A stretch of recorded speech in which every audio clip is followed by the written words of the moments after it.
Hey, welcome back to Ken Michaels Radio. As you know, the Beatles are our primary subject here on this video channel, and we welcome all kinds of guests right here. And Charles Rosenay has been a guest before. He's been a guest on many of my shows, especially my radio show and Every Little Thing and my website. And he's had a long history doing work on the Beatles.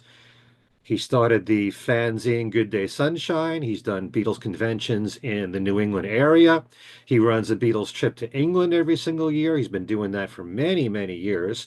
He's even an author now. And I thought I'd bring him on and talk about a number of subjects. And certainly, well, one of them, which I'm happy to announce, is a concert that he was doing for years, and he put it off for the last couple of years, and it's coming back next year called the Fab Four Music Festival. We'll talk about his trip to England that he runs every single year, the end of August, and his latest book, which is a Beatle book. But welcome back to the channel, Charles. Great to see you again, Ken. How are you? Good. We're going to start this conversation with a bit of, sad news, and a lot of Beatle fans are aware of this, of a dear friend of ours, Mike Streeto, who passed away several months ago. And those of you who live in the New England area, especially the Connecticut area, he's been in a lot of Beatle bands through the years, usually the bands that dress up in Beatle uniforms, what Charles Right. likes to call boots and The boots and suits bands, yeah. and he was a drummer. As opposed to the Vox and socks, right? Yes. He played the drums. He liked to be called Mike Ringo Streeto. Charles was a friend of Mike's far longer than me. So I thought we'd have him on to talk about Mike as his friend and as a drummer and all the years that he's known him being in Beatle bands. And I've seen him in several Beatle bands through the years and at Charles's own festivals. So why not tell us your memories of Mike? Well, we met in probably 77 when I first thought of that I was going to do a Beatles convention because I thought, well, they had great ones in New York, they had great ones in Boston. I'm from New Haven. Why not do something in the middle, not realizing, that this was a huge undertaking. And there was just a handful of people in the area at the time who everyone said, "Oh, you got to meet this guy. You got to know this guy. Don't you know this guy?"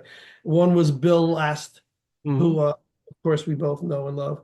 And the other one was this Mike Streeto guy who would, everyone at Cutler's, when you buy a record there and you go in and buy the new Beatles release, Beatles solo release, oh, you must know Mike Streeto. I didn't know Mike Streeto, but my parents kind of did because he was the house drummer at the Fox and Country House. He would play for Elvis tribute bands and show bands. And, my parents would go there once in a while. They had a friend who was there and they would see him, not realizing there was any Beatles connection. Uh-huh. And when we got together to talk about this Beatles convention that I'm hoping to bring to New Haven, my parents kind of recognized him, and it was a funny connection there. So he was very close with my mom and dad because of that. And in those days, I had no idea what I was doing, but I thought if I put tickets in record stores, because we used to have record stores and they would sell tickets, and you put up a flyer, what better way to introduce someone who's into music, who buys records, who might like the Beatles, than in a record store? Uh-huh. But I didn't know any record stores except Cutler's and Rhymes and Merle's in those days, which were all New Haven institutions. Um, so I gave Mike Streeto about 50 tickets. And I said, "Hey, can you sell tickets for this event? No, you're the Beatles guy." And about a week or two later, he came over and I'm like, "Oh, what's going on?" He said, "I need another 50." So he was selling them out of the back of his car, like, some, "Ooh, this is contraband," that kind of thing. And he was, we only sold like 200 tickets for that first convention, and he sold probably half of them just to friends and buddies and all that. And those are in the days where there are no computers, no way to really get word out unless you advertise thousands of dollars on radio and TV. And I don't know if you know this, we became friends in those days when you were on the radio in New Jersey, but my ad campaign was really low budget, but it worked. I did something in the New Haven Advocate, which was a local newspaper that everyone got and read because it was the music paper of the area. And my little classified ad was just a box that said, "The Beatles are coming to Connecticut. Call my number." And then the next ad was, "The Beatles are coming to Connecticut in such and such a date. Call my," and my number was on there. And about 6 weeks of that, finally, my ad changed to, "The Beatles are coming to Connecticut in the form of a convention. Call this number." It was really good advertising because I got tons of calls and people got very angry. And, but it really raised a lot of consciousness. And the first convention, like I said, only drew a few hundred people, but Mike Streeto was by my side for selling tickets, for the anguish of, no one showing up at that first show. And it built as from year to year, and it got bigger and better. But he was also by my side for the Beatles magazine, Good Day Sunshine, Right. which came out in the early 80s. And in those days, again, we didn't have computers. You couldn't, just type up and get a label off a computer. We would hand address, 2,000, 3,000, 4,000 envelopes. Right. And so I would do that because I had neat handwriting, but they had to be stuffed. They had to be folded. They had to be stapled. They had to be put in zip code order. And it Uh, was Harry and Rose, my mom and dad. It was Mike Streeto and myself just sitting for hours doing that kind of stuff. So he was also associate editor of or news editor of Good Day Sunshine. And what he would do is he'd find newspapers and magazines. He would be out there. He would be like the nose on the ground, finding every possible clipping and sharing it with me. And then I would, put it in word form as a news item. And then as the years went on, it was like, buddy and buddy. If Julian Lennon was at Toad's place, we'd go together and we'd go backstage and we'd meet him. He'd take my pictures, I would take his pictures. And we were very, very close for so many years, to the point where he always said, it would be, "Woe is me. I should have gone out for Beatlemania. I should have gone out for the New Monkeys." It was always what he should have done, but, stayed in East Haven working at Stop and Shop. And I'm like, and everyone didn't stop with him with the drumming. Why weren't you in a Beatles band? You know every mannerism, you know every note, you know every lick. And Mike would say, "Yeah, I know, but." There was always, "Yeah, I know, but," until there was an opportunity with a promoter who had a band in Vegas and needed a drummer, and he contacted me. Now, Mike had been professionally drumming all along. He never wasn't drumming, but it was yeah. always in top 40 bands, original bands. In fact, when we lost John Lennon, we were all at the New Haven Green, and there was a big vigil with all the radio station DJs and all that. And I said to Mike, "Mike, I wrote this poem, which I, read on the New Haven Green with all the DJs and all that." I said, "Why don't we just record it? Let's do a recording of Imagine. With these words." And he goes, "Okay." And at that night, we literally, the night John passed, we left, went to a studio, members of a band called the Excerpts. Mike Streeto, his best friend Miles Standish had a studio, and myself, we put together this record, Imagine, a tribute to John, and put it out. And that was the type of thing where Mike would be there for anybody and do anything for anyone. But when it came to himself, it was always, "Yeah, well, maybe, but no, hopefully I'll get to it." Yeah. Until I got that call from Vegas. I said, "Look, here's an opportunity. I'm not going to let you say, but you're going to do it. You're going to take your 2 weeks off work. You're going to leave Stop and Shop. You're going to do something this is your dream. This is something you've always wanted to do. Here's the opportunity. They're handing it to you. They're taking my word for it. All you have to do is show up, put on a wig, wear the costume. You know all the looks and everything else." And he was a brick for a week or two. And finally he said yes. He finally said yes. And we sent him out, and he played with some really top of the line Beatle guys in Tahoe. That finally formed into something else, and that led to something else. He played for Joe Johnson in Florida. for a huge event with all, and he was always alongside great players, which elevated his playing because he knew he had to, it wasn't this local band out of, a garage in Branford, Connecticut. He had to really live up to it. And he did. He learned how to put on the makeup. He learned, the mannerisms more, to stand up at certain points. And he loved, what he loved, Ken, and I'm on a rant, but I hope you're, with me on this. He loved the end of the show when he would come out and get to meet the fans. And couldn't wait if there was the youngest fan who, said, "Oh, I love the Beatles. I love," he would give him the drumsticks. He couldn't wait to do that.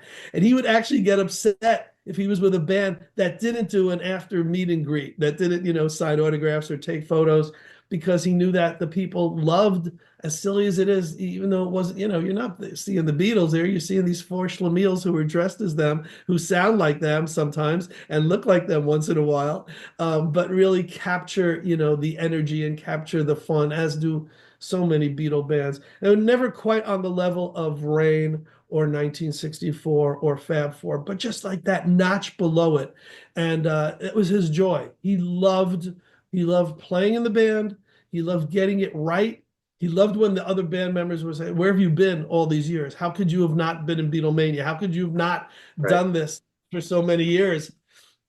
And he loved meeting the fans afterwards. And even when we did the Fab Four music festivals, the Hofners, which became the band that he, ran and had a lot of joy with and a lot of success with, they would always be the headliners. And we'd put them on last, and then we'd have to get out of the venue. The show ended, and there was Mike in the aisles, meeting with the fans, signing autographs, just schmoozing and talking. And he loved that. He loved to talk. There was nothing that he loved more. You give him a topic, whether it was monkeys or turtles or Beatles or tribute bands. Yeah, he could go on forever. And he was very loved. He had a great heart, and he's very sadly missed. Yeah, prior to him playing in Las Vegas, did he lack the confidence in himself to be in Beatle bands or There was something there. Maybe I don't think it was lacking the confidence, because once he did it, he fitted so perfectly, and he was with, top bands like Yesterday, who tour, who've been around forever, and any band he ever fit in. I'll tell you what, when I got married, um, we had the band Strawberry Fields from New York play, and you were there, if you recall. We had a DJ, and then during dessert, we opened up the curtain, and then, wow, there was the Beatle band. It was Yeah. like a surprise to everybody. And one of the things I was pressing was for Mike to play a song or two on the drums. And they said, of course. I mean, they knew him from the conventions and all that, but he hadn't yet dived into this world. And I think that might have been the catalyst. I think that might have given him the confidence, because whenever he was playing in bands prior to that, he was he was the star of the band. He was the one who was, he was like just amazing, and the singer was great, and the guitarist was great. But this was the Mike Streeto from the area, so he was the kind of the local yokel star of the band. And if he moves now to a band like a Beatles band, where they've got this kick-ass McCartney and this great-looking Lennon and this perfect Harrison, well, he's now, the new kid on the block, and he's not that local star. So I think that might have played into it. Unconsciously, or maybe consciously, but it was one of those. I think he enjoyed saying, "Oh, I should have been, could have been, would have been." I think there was that part of his, makeup that he loved. That he loved to say what I could have done and should have done, and then finally, how he insisted, made him do it, and he very grateful, and he did it for a nice run, almost 20 years of playing as Ringo. And so many of the bands who we played in would say, how could you not have been doing this, your whole life? It was a late start. He started, in his, what, 40s. yeah. Wow. It's one thing to be in a band and to do it because you love it. It's another thing to make a living out of it. And it's not easy for a lot of these Beatles tribute bands. I mean, was there any part of Mike that was like the businessman to set things up, or did he just enjoy being the drummer and that's it? Right. No, it's a great question. So a lot of it, him not doing it for all those years was because he had a full-time job Yeah. and he didn't want to risk leaving that full-time job, as silly as that sounded. And when he did finally take that opportunity, he took a 6 month hiatus and loved being away and loved touring and loved the guys he was with. But he was afraid when that little run ended that he would not be able to, get his job back. That was a concern. He was very stressed over that. And fortunately he did, and then worked out where he could break away weekends or break away, when you're in a Beatles band, unless you're touring, year round, and you're on that top level, top tier, you're a weekend warrior. You're doing Fridays, you're doing occasional Saturdays, maybe a Sunday, maybe you're working once a month, maybe twice a month. Even the top of the line bands, there's times when it's dry and they're like, oh no, what's going on here? I You know, know. and so, you got the top, top, and then you got the bottom ones who, and bottom ones is not in a negative way. It's the ones that have full-time jobs and may not dress the part. We can talk Beatle bands forever, but they love playing the music and they sound great and they'll do it, one Sunday a month over the summer when there's a town green that wants them.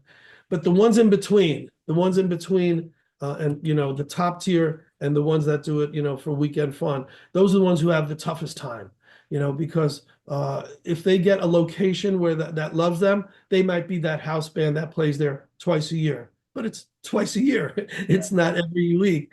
And there's a lot of competition for that middle area.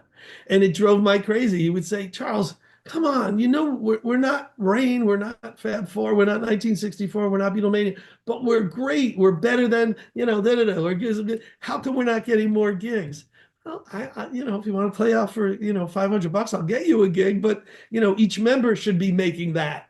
Right. And I tried to get them a lot of gigs, and I was able to get them a lot of gigs, but they really would always look forward to the Fab Four Music Festival because no matter what bands there were, even bands that were probably higher echelons bands, like the Black Ties, let's say, or certain bands that might have been the top billing. It was always the Hofners out of respect, and Yeah. that was literally Mike's band. The two of us came up with the name. We kind of said, this is what we're going to be. We're going to try to get as many gigs as possible. And it was, when we'd approach a club or a venue that never heard of, well, why are you calling a Beatles band the Hofners? What is this? They had no clue. We'd have to explain. No, it's Paul McCartney's bass. It's a Hofner. And there's a band out there called the Ludwigs. And there's, you need to have a band name that wasn't used. The greatest band name was a band that we used to use forever at the Beatle conventions in the day, was the Needles, and it was the Beatles with an N, the same logo. And but all the great names were taken. There's still some clever ones. I think Studio 2 is a great name for a band. In studio, and they're great, and they're one of those examples of a band that is so great but not that top level. And I think what separates some of those is that they're not going with the whole gamut. Beatlemania, Rain, Fab Four. You're seeing them from the Cavern days or the Ed Sullivan days through Pepper, through the White Album, through Abbey Road. Even some do through solo years. And even though the Hofners eventually did do that, they started out more like a 1964 or a Studio 2, doing, just the 1964 through 66 touring years. Yeah. I think Yesterday also still just does just that. And that, puts you in, I don't say puts you in a pigeonhole, but, there are some bookers or clubs or venues or conventions that want Pepper. They want to see those four outfits. So, Mm. if you're a Beatles band aficionado, there's so many degrees of, and the funny part is who played with whom, and how they got their start. And you see a band, you might see a band locally, and Jimmy Poe is in it, and he was the original Harrison from the LA Beatlemania, and then played with 1964 forever. And now he's doing a fill-in because he had a weekend off, and someone called him in LA and said, "Will you fly to Pennsylvania to do a show?" Yeah. And Mike loved that. Mike loved to know each of the members from every single band. and he became friends with them. I mean, that's a good thing about Mike is he was friends with everyone. I don't know who anyone could ever say, oh, he didn't have a good heart, or or oh, I can't believe he was such a jerk about this. He was never a jerk. He was just a sweetheart. And for those who don't know, we lost him in a very, I guess, in a beautiful way, but in too soon of a way. I mean, what did he love to do? He loved to be Ringo. He loved to play in a Beatles band, and the last thing he did is he did a gig with his bandmates who he loved, members of the Hofners, in upstate New York. Three of them came from Connecticut. One is in that area, so he stayed there. He played his heart out, literally played his heart out. Did a great show. It was in the back of the car on the way back. Fell asleep, and when they got home, he didn't wake up, and it's very sad. But in a way, that's probably not, maybe not in the 60s, maybe in his 90s, but that's how he probably would have wanted to go, playing his heart out at a Beatles show, and giving it all he had, being with fellow band members who he loved. And that which brings us to why we're doing a tribute for him. But that's how we lost him, and it's a beautiful way to have gone, but it's very sad also. Yeah. He and I used to always talk, and he was always kind of quizzing me, on the Beatles to see how much I know, and he'd try to top me or whatever. And did he talk to you a lot about Ringo as a drummer and what he admired about him, or specific songs that he liked his drumming?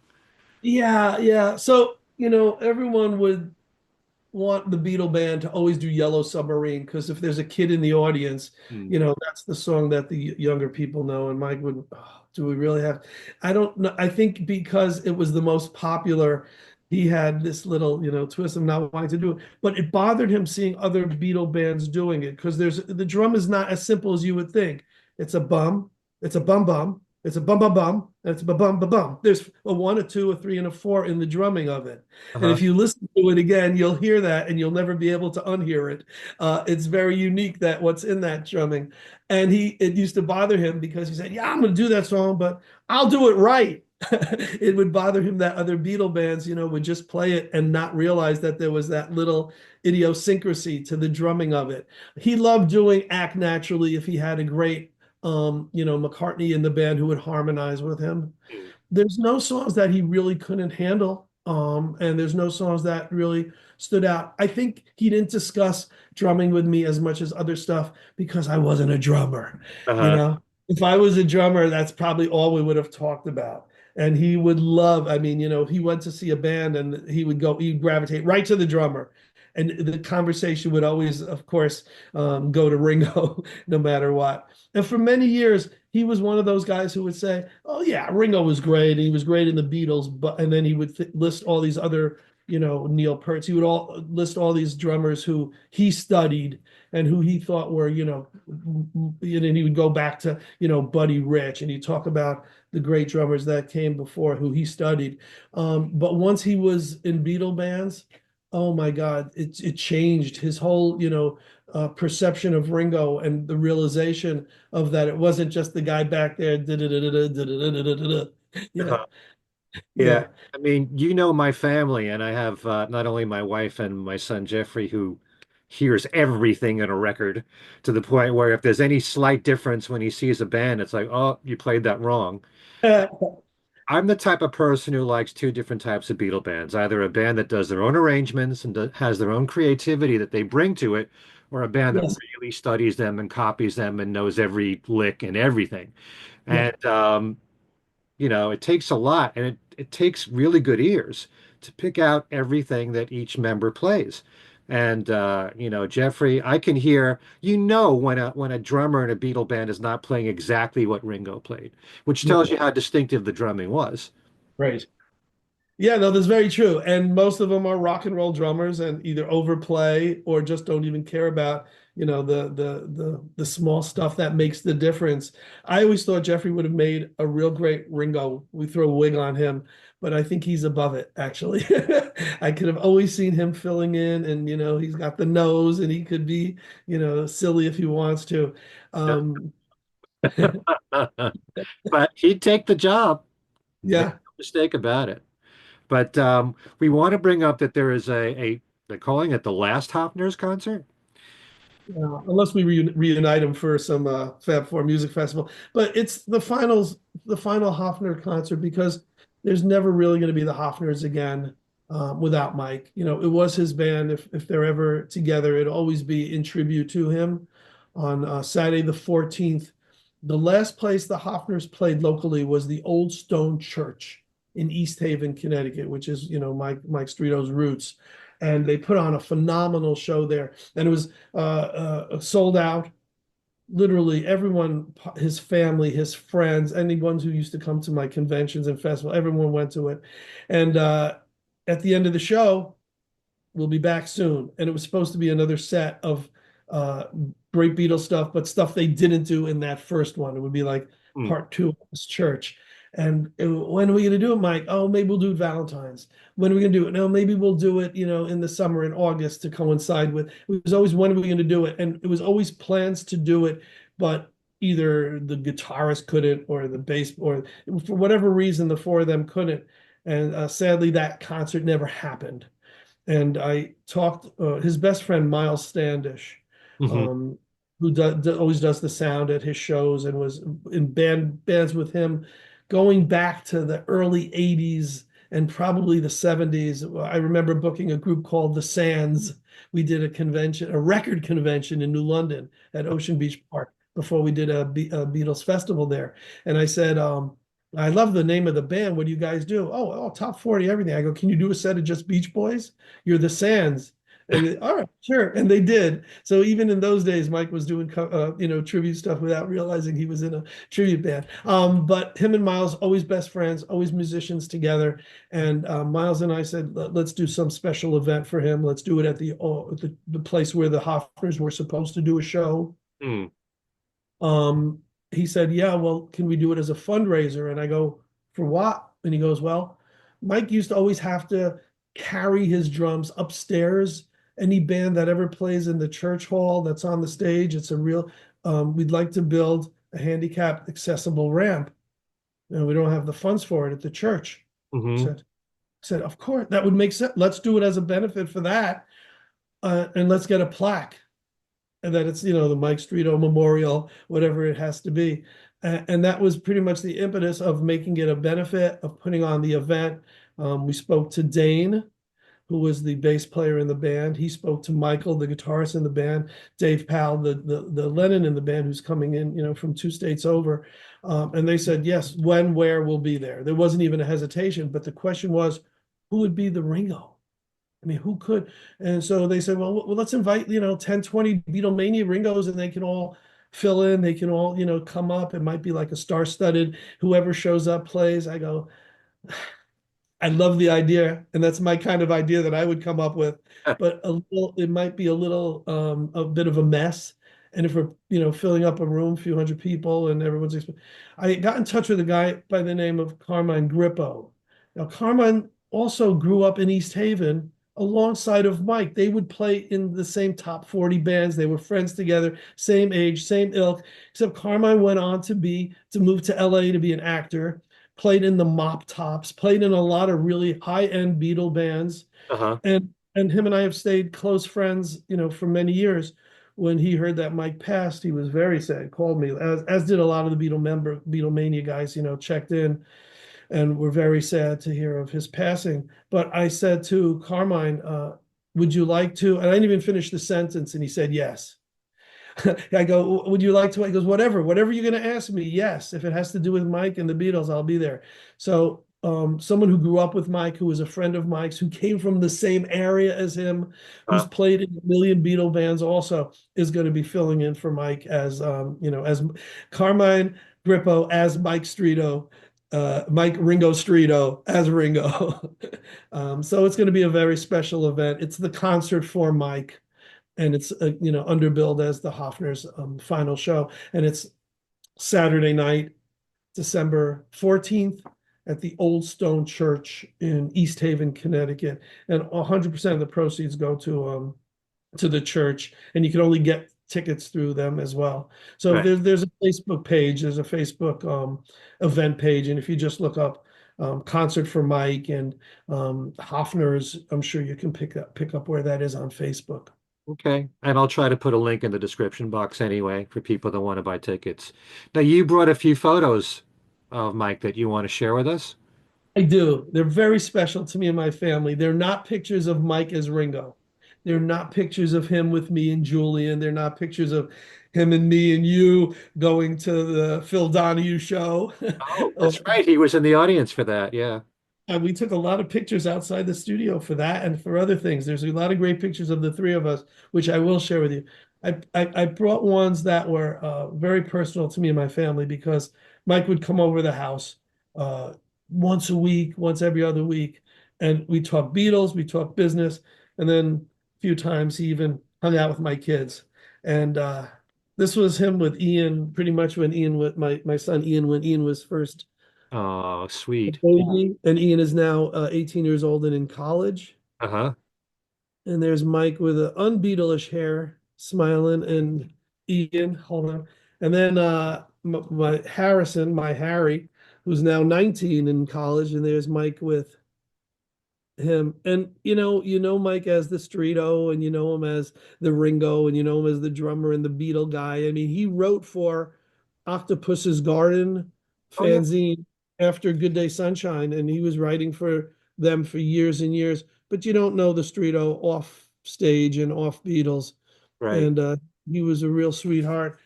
Survived by Michael Paul, his son, and his grandson. And we want to do a shout out to Jane, who was his girlfriend forever and actually became his fiance shortly before he passed. Okay. Well, I'm going to be there for that show, and I hope that many of you watching can be there for this because I had a great time. Not nearly as many great times as Charles had with Mike, but he was a great guy, and we Bit of will a character. miss him. What's that? Yeah, a bit of a character, but a great guy.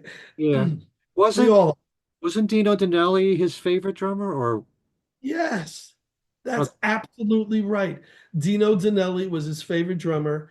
And when we went to see the Rascals in the reunion tour at the Capitol Theater in Portchester, I got him backstage and he got to meet Dino and I got to take pictures with the band. And that was a great joy for him. Dino Danelli was his top of the line favorite drummer. Absolutely. did he ever tell you why?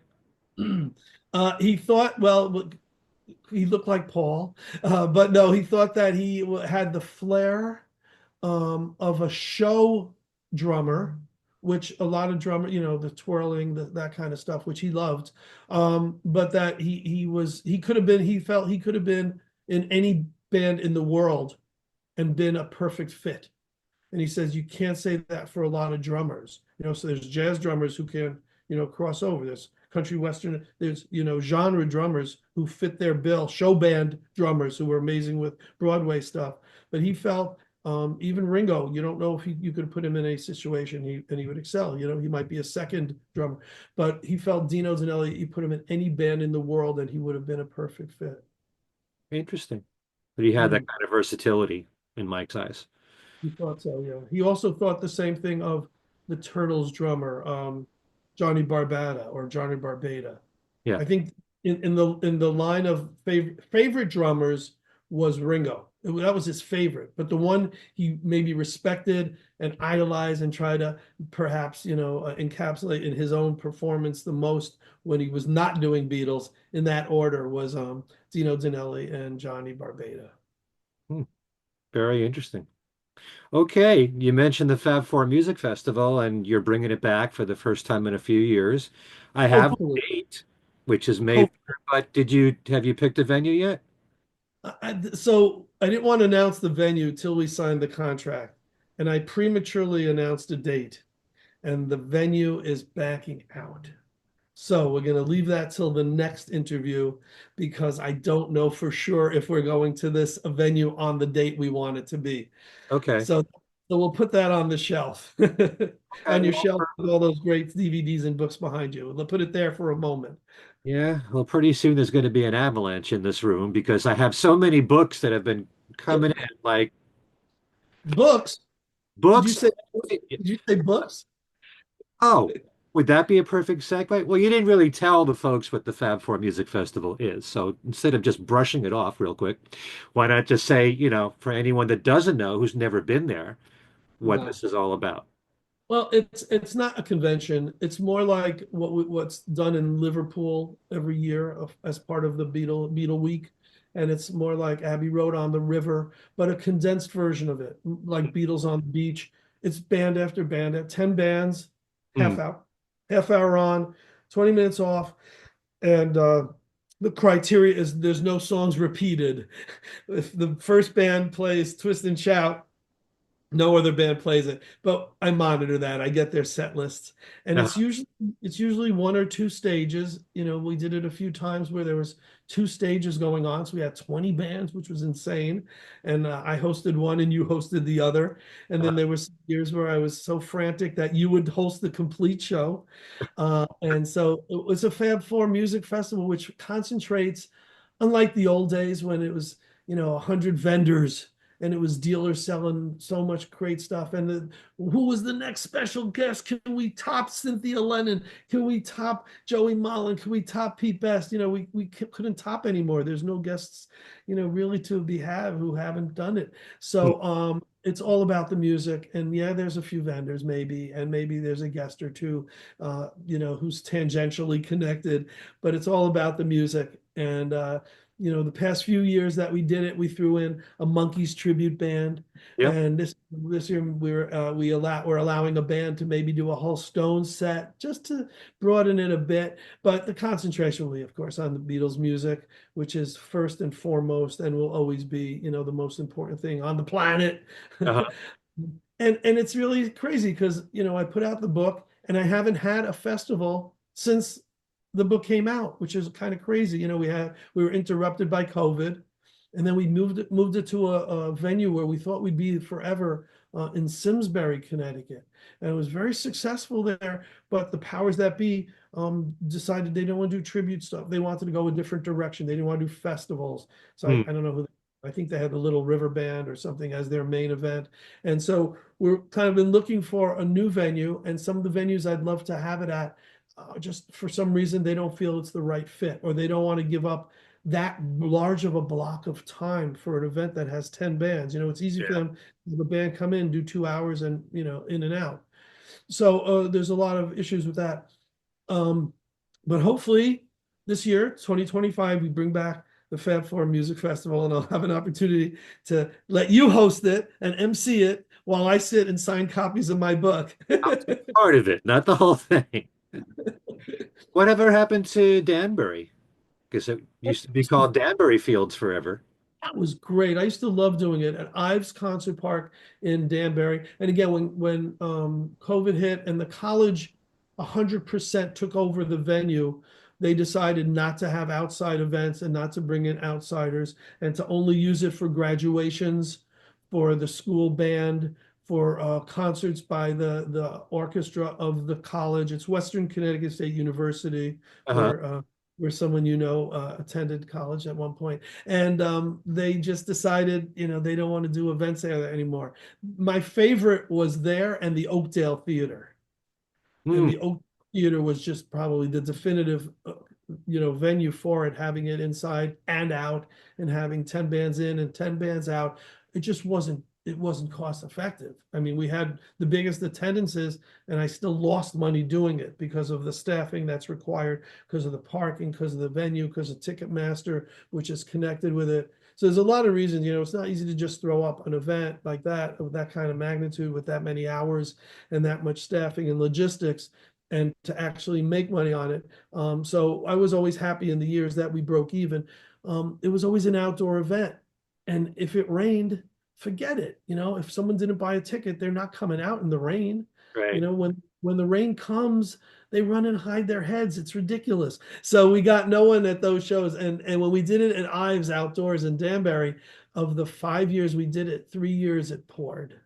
It just torrential. So unfortunately, that affected the event. And I do so many things that, thank God, make money, that if this one breaks even or loses a little, it's okay, because I love doing the event and I want it to continue. But when that happens and you're expecting 2,000 people and you get 200 people and there's 10 bands and there's Mm. 10 there's vendors, it's sad more than so it's not a case of at that point, profit or losing. It's a case of, we've worked so hard for 6 months to make an event happen and then it doesn't. But I can just move it into, a hotel easily. Mm. It might not have the same effect as having it outdoors and having it the way it's been. So it's a tough find. That's what I'm getting down to is it's tough to find a place to have it, and I'm still working on it. It's a great idea because what I love most about it is that you can have 10 bands and they're all very different from each other. They could be a I, full band, they could be a duo, it could be just acoustic sets, it could be all electric sets, it could be early Beatles, it could be late Beatles, it could be bands that are dressed up in Beatle costumes, boots and suits. It right, could be, guys just dressed up in jeans and a t-shirt, and it right, doesn't even matter. So, and they all play differently. Some of them do their own arrangements. Some of them try to keep it close to the Beatles, and that's what I like most about it. And you right, get to know some of these bands who are mainly from New England, and you can support them, yeah. find out more about them if there's anyone in particular that grabs your attention. So it's really a great event, and it should be like every year. Yeah, Hopefully, a lot. hopefully, hopefully that'll be the next announcement in the next interview. Okay. All right. So your book now. This is how busy this guy is. The book. Yes. It's Yeah, I'm working on a new Beatles book, but the first one that came out, I'm very proud of. It was kind of like a sequel because I had put my first book I put out during COVID was the book of top 10 horror lists, where I got 100 celebrities to give me their favorite horror themed lists, and it was kind of based on David Letterman's top 10 list, Uh-huh. and I always love that so much, and I love top 10 lists, so I thought I'll approach all these people and everyone was home for COVID, just like I was. Everyone was isolating with nothing to do. So rock stars were jumping. They weren't doing gigs. They jumped at the opportunity to do something fun. Actors weren't. And so I had a lot of access to a lot of people. And I got 100 top 10 lists for the horror book. And I thought, all right, great. That's it. I got 9 Beatle chapters in there. We had, Angie McCartney, we had Tony Bramwell, we had Pete Best, John Lennon's sister Julia. All right, this is good. The Beatle fans will be happy. And Uh-huh. yeah, the Beatle fans bought that book, and they were very nice about it. The book of top 10 horror lists. Yeah. But more than happy, it was like, how dare you put out a horror book before a Beatles book? That I got a lot of that. Uh-huh. And Ken, it was probably we asked if Mike consciously or subconsciously, maybe he was intimidated, but he was too afraid to be in a Beatles band, whatever, in all those years. I think I used an excuse for a long time to not put out a book. And that excuse was when I was putting out Good Day Sunshine, and I've said this in a lot of interviews, I was putting out 6 issues a year, close to 20 years, right? Uh-huh. I felt I was putting out a book every other month. Uh-huh. JoAnn was working on it. You were helping with it. Mike was on it. Bill Last was on and on and on. It was a lot of work. I said I would never, ever put out a book. Well, anyway, everyone called me on that and said, well, you put out the horror book. When are you going to do a Beatles book? And it only made sense to do the book of top 10 Beatle lists, which is 64 celebrities. And it's ironic, I haven't been on with you to talk about this since it came out, but I went to the well for some of the people who helped me prior. Mm-hmm. I got really deep on this one. A third of it is Beatle people. So if you're a diehard Beatle fan and you've got, oh my God, how did he get Chaz Newby, who was the Beatles' first left-hand bassist, right? Yeah. It got really deep. It got Frank Ifield, from the VJ. So a third of it is like, wow, for a Beatle fan, it's just, orgasmic. A third of it is people tangentially connected to the Beatles, musicians, Tommy James, Mm-hmm. Tommy Chong from Cheech and Chong. Harrison played, of course, on their records. So it's like the 6 degrees of separation, but cool celebrities, you Right. know. And then it was a third of nothing to do with the Beatles, but because they were celebrities, they belonged in there. And it's really fun because I got I'll give you an example. Mackenzie Phillips from the Uh-huh. Mom offspring of the Mamas and the Papas and the actress from One Day at a Time. And her quote in the book, I used it on the back of the book because she said, and I don't think this has ever been in a Beatles book before, she wrote, "Yes, I slept with Paul." And that's, oh my God, really? Well, yeah, she did, because they were over the house once and Paul fell asleep on his hammock. And Mackenzie was what, 5 years old? And she climbed into the hammock and fell asleep on his lap. So yeah, she did sleep with Paul. But it's great stuff like that that makes the book really special. And it's the book of top 10 Beatles lists, which is available through me on the website, which we'll include in your notes, or from Amazon is the best way to get it if you don't need an autographed copy. And I will be setting up at the concert for Mike, the Hofners show on Saturday, December 14th at the Old Stone Church in East Haven. I'll have a table there selling copies of the book. And Bill Last will also be there with some goodies.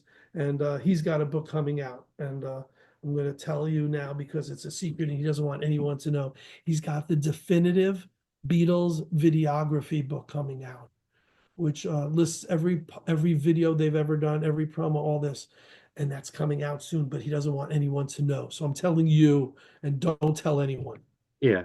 To everybody watching this, don't breathe a word of it, you know. Just people watching. Oh, sorry, Bill. Yeah. No, but it's interesting you brought up a few names there. Chas Newby, on Things We Said Today on my podcast, we interviewed him Great several guy. years ago when it was just Steve Marinucci and myself. And that was quite a get there for someone who was a bass player in the Beatles for like a couple of weeks, you know? And Yeah. and he passed away not that long ago, and so did Frank Ifield. So sometimes I look back at the interviews I've done, and many of these people are gone now. And it's like when you do this kind of work, like your conventions, you've had a lot of people that I'm sure have passed away since you started doing it. It's And it's really something, it's sad to think that, these people are no longer here, but you're also happy to know that you were a part of their careers and bringing some of their interviews to the attention of fans. So, yeah. and But proud that so many fans got to have close encounters with them because of those conventions. Yeah, the Norm Rossingtons and the yeah, Cynthia Len. Oh, we can go on forever. The people you interviewed, the people we had as guests at the conventions. Um, it just Victor Spinetti. Yeah, people still come up to us and say, "Oh, thank you. I got, Davy Jones's autograph," yeah, or, I got to shake, whoever's hand, Pete Bennett's hand. If it wasn't for your convention, we would never have met him. And that doesn't just apply to my convention. It applies to Beatle Fest, and it applies to Joe Pope, in yeah, Boston, and all the people who put on great events through the years. Whether it's Louise Harrison or Cynthia, we can go on. We can go on forever. But I think there's a lot to be proud of, and to say thank God we did that, because otherwise they might not have been exposed to the people they were exposed to. Their book might not have sold as many copies as it did. Their CD might not have come out had it not been for giving them a forum to have exposed what they put out. But we're blessed to have met them and been part of their lives, and them to be part of our lives, even if it was in a 20-minute interview on stage or over the air. Yeah. yeah. Every time I think of Carl Perkins, I think of how lucky I was. I interviewed him several times. One of the Yes. nicest people ever that I've met, period, bar none. Mhm. Um, since this is a book of top 10 lists, did you put your own in there? Had to. I had to. I left it out of the horror book, and the editors and the publisher said they wouldn't put it out unless I included one. And I got really cheeky in that one. I put in my favorite top 10 roles in horror movies that I appeared in. So I made it very personal. So I'm thinking, what do I do on this one? My top 10 favorite convention guests? I couldn't do that because if I left out people, that was always a concern. John Lennon's sister Julia, had a big problem with doing a list because she sees fans all the time. She's an ambassador in Liverpool, and she was concerned that if she put together a top 10 list and she left out maybe a John song, people would say, how dare you leave out your brother's such and such? And she Hmm. goes, if I do Paul John songs, like, well, you were being nepotistic. So she had trouble with that. And what did she do? She wrote the forward instead. So that was very clever. I had trouble with this too because, you know, my songs change. My favorite song today was a different song yesterday. And tomorrow it'll be a different song. And a lot of people told me that they had trouble for that reason. A lot of people said, wait, if, do I have to do just songs? And I said, no, you can do whatever you want. And which was great because like Elliot Easton from the Cars, Yeah. Rock and Roll Hall of Famer, did his top 10 favorite middle eights, the bridges in songs. Wow, that's a great idea. Great, right? Frank Ifield did his top 10 favorite memories that were connected to the Beatles. Larry Kane did his top 10 favorite concerts he saw with them, those type of things. So I love the people who did thought out of the book. And we mentioned Tommy Chung before. He couldn't do a list. He had to be interviewed, and I had to extrapolate a list from what he did. I want to share one story from you before I tell you about my list in the book. Clarence Frogman Henry, Oh, wow. right? Very, very, connected to the Beatles because they loved him. They Mhm. loved all those R&B acts, and he opened for them in concert Sure. at a bunch of shows. And I was in New Orleans. It's a long story, so I'll just cut to the chase. I knocked on his door, found out where he lived. It was a dead giveaway because there's hundreds of frogs on his lawn. He had collected frogs. He was Frogman. And the door opens, and this a woman answers the door, and she goes, "Can I help you?" And I introduce myself. I was with a friend, Jeffrey Smith, who's also a big Beatles fan, and she yells, "Henry, there's some of those Beatles fans here to see you!" And I hear from the back, "Oh, great, bring them in, bring them in." We spent the we spent an afternoon with Clarence Henry, with Henry Frogman, whatever the hell his name is, with the three names, the Frogman. He signed autographs, and then I'm thinking, wait a second, there's no way this man is ever going to sit down and give me a top 10 list. So I put on my phone. I said, Henry, I'm going to ask you 10 questions. I'm going to use them in a book. Is it okay? He goes, what's number one? And that was his favorite Beatle, his favorite memory, playing cards with Paul McCartney was one of his best memories. But he's in the book, and I'm proud of the things that I would never have expected to get and put in the book. And so that was one of them. So one of the things I was thinking when finishing the book, because the editor said the same thing, our friend Janet Davis, who does a lot of editing Mm. for books and for Octopus Garden, a bunch of people said you have to have your own list. So it couldn't be favorite convention guest. So it was like maybe my favorite top 10 gets for the book and how I got them. Okay. Or or maybe the 10 that I wanted the most, who gave me the nicest rejections. Lin-Manuel Miranda, believe it or not, Huh. considered it, but he was too busy and sent me the nicest letter apologizing, which probably took more time than he would have done to do a list, Uh-huh. plus sent autographs. So I wanted to do maybe that. Instead, I did the songs that had the most important memories to me. And so it was probably not necessarily my favorite songs. I mean, I remember bringing the kids to school every day, and they were so into Marvel superheroes. And when they realized that Magneto and Titanium Man by Paul was a Marvel reference, I had to play that song every day going to school for them. When they would go with me to see Beatle bands, they would jump up and dance every time All My Loving would come on, to the point where Beatle bands would then dedicated to them. So though certain songs had memories that were personal to me, so I used those as my top 10. The first time I heard She Loves You in a pizza place in the Bronx in a jukebox, where it was like, oh my God, music can sound like this. I had only been hearing it on an AM radio Uh-huh. in growing up, or on my Mickey Mouse Victrola. So, it had a difference. So that was my top 10 list, was things that had personal great memories for me. And yeah, I'm very proud of the book and proud of all the things that thank God I've done for and with, and including the Beatles. Very nice. Great idea. Okay, so we'll put up the link for that if people want to buy that and the horror book. A lot of people might not know that that's your other passion is Yeah. horror. Yeah. I didn't know that for years.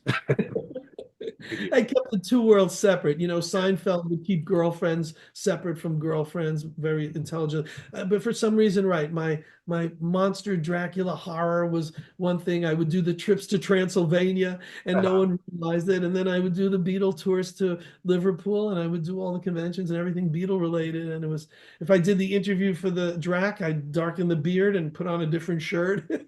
Yeah, there was always the two worlds, but they somehow come together very well for me. Okay. Many of my videos here have puns in them, so you're right at home there. So speaking of trips, you have your annual trip to England, which you've been doing for 30 plus years, right? How many? Last year, Ken, was the 40th anniversary. Like I said, 40 years you've been Crazy. doing this, and that's amazing. Liverpool Do a tours show dot. just on that, you know? Yes, it's just the people we've met on those tours, both as Beatle people and celebrities and all that. Just scary. And all the people who've come with me through the years who are still friends, who still keep in touch and will come like, oh yeah, we'll be there for our 10th anniversary. We people who came in 1983 who then came again in 2023. It's like, wow, we're still kids. We still go there and have the greatest time and go to Penny Lane and Strawberry Fields and Abbey Road, and we go during Beatle Week. And it's just the ultimate. Conventions are great, and fanzines are great, and podcasts are great, and this is all. But the ultimate is going and walking in the footsteps of where the Beatles did. And so many of the schools are still there and all the clubs and going down to the cavern and listening to a band play there. Yeah, that's the ultimate. I always hear, oh yeah, that's my bucket list thing. And they're telling me this as they're 87 years old and can't travel anymore. I'm like, go when you're 50, go when you're 60, go when you're 70, go when you can and have, the ultimate, you'll never regret it. It's the ultimate trip. And I'm not saying you have to go with me. Go on your own. If you want to go in May and June, and you want to go any time of the year, do that. If you want the ultimate experience, if you want to get in every site in London, if you want to visit Henley on the way and go to Friar Park, and then spend a complete week, a comprehensive week in Liverpool, just having nonstop fun with fellow fans and me hosting, my tour is very highly recommended. Now, how often have you been or inside like Mendips Mm. or 24th Lynn Road or uh, Every every tour that's included. Yeah, they we make let you sure. in there all the time? Well, you have to pre-book like 6 months in advance. And if you're going during Beetle Week, that's when it's its busiest. So I'll block out X amount for each home and we'll bring the people there. If it's sold out, I don't even go anymore because I want to make sure all the people on my trip go. But yeah, we go there inside those homes every year. That's not part of the regular. We do a 9 a.m. to 5 p.m. bus tour, the ultimate magical history tour. We literally go to every possible site in Liverpool that's travelable by coach. And Hmm. that includes the outskirts, the Wirral. It includes places like the area where the Tower Ballroom was in New Brighton, where the Beatles played more times than anywhere else except the Cavern. And Hmm. each produced all the shows there, and they played with Little Richard there. So we'll take that bus and we'll do all those places. But then there's certain places that the bus can't go to, or there's certain places that we have to go to aside from the tour, maybe sometimes inside the Casbah, with Pete Best's family, or inside Mendips or Forthland Road. So but it's all included. You go on the trip, you get it all. We include it all for you. Okay.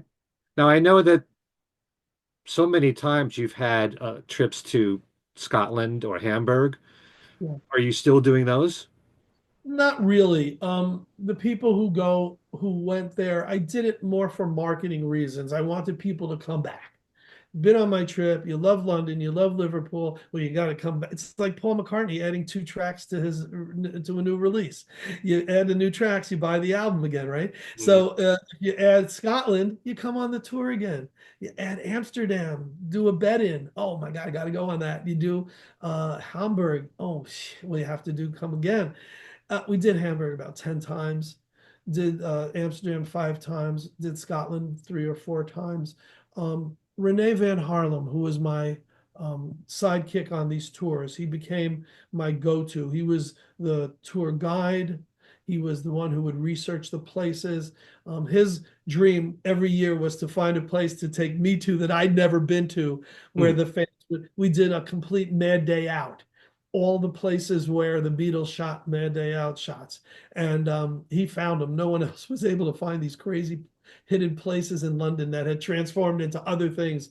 Um, so he passed away. And it's another sad loss because Rene was my right-hand man in England. And when he was getting older and I was saying, well, should we do Hamburg again? Because that was the one people ask about. Not so much Amsterdam, not so much Scotland, and I forgot where else we added prior that one prior city. Also, logistically, is very difficult. You're Mm. flying to one country, flying into another country. You're also multiple passports. Some need visas, and it doubles the cost sometimes for 2 or 3 days, and it doesn't make sense financially and economically. But he said, "Well, Tony Sheridan is gone. Horst Fascher's too old to host. All the people, Klaus isn't going to come out and meet with us. So Mm. all the people that were there, when we did Scotland, we Johnny Gentle was with us, you know. Passed away. So yeah, and Amsterdam was easy because Rene was from the Netherlands, so Holland, it was his backyard.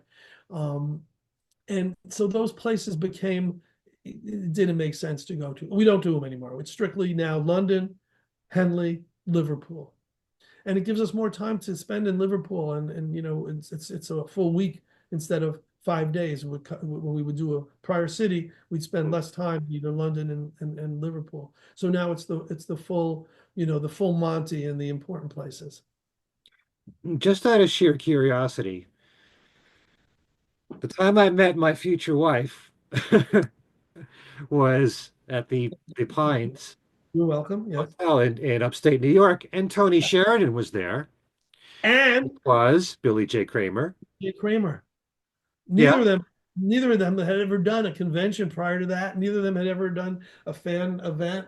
What was great about that, I'm grabbing a photo, I think I might have here as we speak. What was great about that was those were just, my friends pretty much, a handful of people, 100 people maybe. We'd go there, we'd have dinner, we'd go swimming, we'd have a social event, and then, we'd hang out. You know what it was like? You know how they have these flower power cruises Oh now? yeah. You might have dinner with Peter Asher, or you might have, a swimming session with one of the members of the Zombies. So that's what that was. That was my goal in those days, was to have a social event where I could sit and eat kosher food, where we could see bands and groups and guests at night. And what we would do is we'd hang out with these stars. And sure enough, Billy J. Kramer hung out with us and did a concert that night. Yep. Tony Sheridan not only hung out with us. This is Billy J. Kramer at that event. Mm-hmm. Yep. And I think his backing band was the group Mersey Beat, who just, they're friends of mine who were guests at the show, played a set, and also backed up them, and also backed up Tony Sheridan. Yeah. So you were going to say more about that event? Yeah, well, first of all, Billy J has been a friend of mine ever since then, and I should be talking to him next week and doing a show with him. He just put Okay. out a new Christmas song, by the way. Yeah. And Tony Sheridan I got to interview that weekend because he Wow. was there. The only time I ever interviewed him. Did you get to know Tony well? I did. I did. The shocker was when he was sitting there, and only a few people will appreciate this. He was sitting there, we were having dinner, and he leans over to me and whispers, "This is the best chicken soup I've had since my bubby made it." And I was like, "What did he just say?" and it didn't click till till later on. But yeah, Tony was really great, and he did a lot of events for us. And early on, he was reluctant to. He didn't want to do any of the session stuff. He didn't want to do any Beatle related stuff. He wanted to do All Right Now for by free. There were certain songs that he was just in his pocket that he Uh-huh. wanted to do. But as the years went on, he really, understood the importance of having to do it, and he would just do kind of whatever the fans wanted, and he mellowed out a little. But yeah, we got very close. We wouldn't go to Hamburg or do one of those tours without him having a concert, without him being part of our event. Uh-huh. He's very, very, very gracious, and he was a really great guy. He was always very good to me and my family. Yeah, I was hoping there was. Talk a lot about the Beatle days, or Oh, he always would. Yeah, here's a great shot of him. I think at that event, and it's a rare shot of him in later days without a hat because he would always wear a hat. He uh-huh. thought he was embarrassed that his hair was thinning on top. And you know Yeah, that my son Jeffrey jammed with him that at weekend. that event. Yeah. Yeah, he Wow, was a little kid then, and he played the drums behind him. Tony wow. played a lot of 50s rock, Yes, yeah. no, How and do we not? he How do did we not Money Honey, you know. have any video of that because we didn't have phones in those days. Oh, okay. We got I think Photo. Jeffrey's put up some of that stuff on video. I'll How? let you know. I think he has it. Oh, and you know what? He has audio of it. Oh, that's probable. Yeah. Okay, and we have photos from that weekend. Yeah, that was a Remember, great time. He always brings up, he remembers the date we when did he met with Tony Sheridan, you know. Heinz Hotel was that one. We did one at the Raleigh Hotel where May Pang and Sid Bernstein were our special guests, and the headliner was Soupy Sales, and the late show was Dick Shawn, which was like what? It was, yeah, we had a lot of great shows. My favorite Beatles weekend getaway, I think you'll remember this one because I think you hung out with Billy Preston there. Oh Might yeah, have been at the Concord Hotel, yeah, same weekend that David Fishoff got Ringo to play a concert there. right. So I was one of these, opportunists, and I did a Beatles weekend the same weekend. So we were showing videos in one room. We were doing all the stuff we had, and then we all had tickets to the concert. But whoever was smart enough, got into the sound check, got to meet Billy Preston, got to meet all the people who were part of Ringo's band. The only one I don't think we got close to was Ringo himself. Uh, Billy hung out with us after the concert late at night. I'm sure Right. that my wife Joanne's told you about that. And he Yes. went to our hotel room and he played guitar. And Jeffrey, my son, taught him one of his new songs. And Billy, who didn't even know the song, was harmonizing with him on the song, hearing it for the first time, you know. So, yeah, that was a great experience. So it's one of the many things I have to thank you for, especially getting to meet my wife because of you. It's a So pleasure. anyway, but yeah, so what are the dates? Do you have them locked in your brain for the next trip to England? Yes, August 18th through the 27th, 2025. Just visit liverpooltours.com.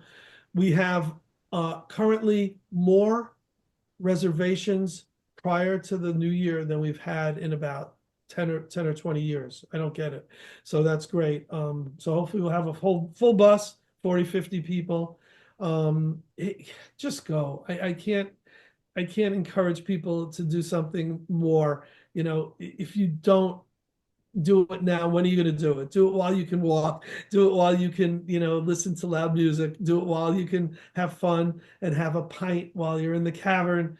Don't put it off. Come to Liverpool with me. London, Henley, and Liverpool. www.liverpooltours.com. It's the ultimate, and I host it, and I make sure you have a fun time. Yeah, I kind of proud that I'm able to do a lot of Beatle things.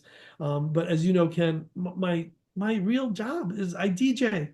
Not like you do, but I DJ clubs and parties and bar mitzvahs and weddings and school dances, and I bring people a lot of joy. And I Hmm. think I bring some of that to everything I do. including the tours. So, when people go and they have a good time, I'd like to think that I'm a small part of that, but I want to make sure that they do. And I don't know how many other companies in the world are that personal, where where the owner and the guy who did it 40 years ago is still doing it and still has the energy and the excitement and the exuberance and the fun and still makes it happen the same way. Yeah. It can never get tiring to go to these amazing locations in England that were so historic. And for me personally, and I haven't done your trips, and I keep saying I'm going to do it, and it's going to happen. Although I've been waiting for you to include Hamburg, to tell you the truth, but that's just, part of me wants to go to Hamburg more than Liverpool because of all that history If there. that's the case, I will arrange for you guys to do Hamburg first. Okay, I'll set you up in hotels. I'll get you into the Indra. I'll get you into the Star Club area where the monuments. I'll get you to the top 10. I'll make that happen for you. Okay. Uh, Now but I they're all there in the same location. Have they changed at all or been Indra is still renovated or there. anything? Indra is still a venue. It's still a working club. The top 10 is it transformed many times to a strip club, to a restaurant, to a disco, still there. The Star Club was knocked down, but there's the area is still there and there's a monument to it. Oh, okay. And the Kaiser Keller? Kaiser Keller is not what it used to be. It's two clubs, and now it's a regular dance club. And I'm sorry, thank you for mentioning that. I forgot the Kaiser Keller. And then there's a smaller area that has acoustic acts, which is the original area. So that the Kaiser Keller is still there as well. Yes, four Okay. venues, right? Three that are still open and working and viable, and one that's still there as a monument and as a memorial. Well, I'm going to talk to JoAnn, see if we can make it. It's like you said, don't waste your time. Do it while you still can. Yeah. Yes, 100%. Charles, it's been a pleasure as always. Thank you for sharing all this time, talking about all these subjects, and I'm looking forward to seeing you at the tribute from Mike Streeto, which is just, well, let's see, it's the 14th. That's a little more than a week away. Yeah. Okay. And I thanks to hope. all of you for watching. And we'll have lots of information in the description box for everything that we talked about here on the show. Okay? Please subscribe to my channel if you haven't done so already and tell other Beatle fans about it. And again, thank you, Charles, for being here. His top 10 lists of Beatles, what is it? Whatever. A Beatles list. Thank you, Ken. All right. See you next time.